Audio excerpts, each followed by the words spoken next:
All right, so how reliable are the polls when it comes to predicting winners in the primary races? Not so reliable in New Hampshire. Woo.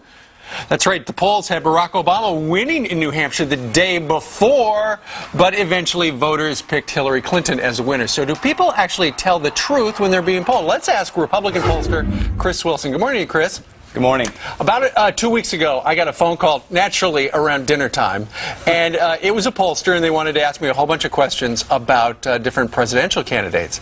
And some of the questions were very pointed, and I thought, should I tell them what I really think or what I think would probably be a better answer to make me look like a good person? You know what I mean? I do, and we actually try and time our calls right during your dinner time. Thank you very much. It's working. But Chris, I mean, if people... one of the theories about why New Hampshire was such a debacle in terms of polling was because people lie to pollsters. So if people are lying to pollsters, how can we ever trust polls, and how can we believe any of the polls leading up to Super Tuesday now? Well, I think there is a few different ways to look at this. And New Hampshire was a bit of an anomaly when you look at the season. I mean, pollsters got it right on Michigan, they got it right on Iowa, which Iowa's a caucus state, very difficult to approach. But New Hampshire, I think a few things happened. One is independents can vote in either primary, which means when you build a sample frame, that is who you decide to interview and call at dinner time, you have to determine how many of independents you put in the Democratic primary, how many you put in the Republican primary. And pollsters pretty much got it right on the Republican side, which means that sample was correct. But I think some of the media organizations, Fox News was not as part of it, of course, overestimated the excitement amongst independents for Barack Obama. And because of that, they oversampled independents as a part of their sample frame, that is, those people being interviewed, and that, therefore, overestimated the support for Barack Obama. So they weren't really lying, they just asked the wrong people when they came to interviewing Democrats. So, Chris, in fact, Fox News, you're right, had the closest to the right answer regarding the outcome on the Democratic side.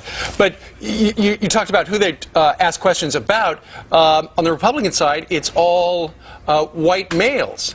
Meanwhile, on the Democrat side, they've never asked a lot of questions about a woman running for president or a black American running for president. And that's exactly right, and there's no question that plays a part in it. It's something called the Bradley effect or the Bradley Wilder effect, and what that is it says that those people being interviewed may not be likely to give an answer they think the interviewer might make them a racist or be socially unacceptable or situationally unpopular, and so because of that they may have been less likely to say they're voting for Hillary Clinton or more likely to say they're voting for Barack Obama. And there's no question that played a role in some of the polling, particularly those that were pretty far off in New Hampshire. So, Chris, are you saying they might have said, I would be willing to vote for Barack Obama even if they didn't like him simply because they thought the pollster might think they were a racist? Well, that's exactly right, and that's what the Bradley effect is about, is that they are going to say something different just because they don't want to think that they're being judged by the person on the other end of the phone. There's ways to deal with that with good polling,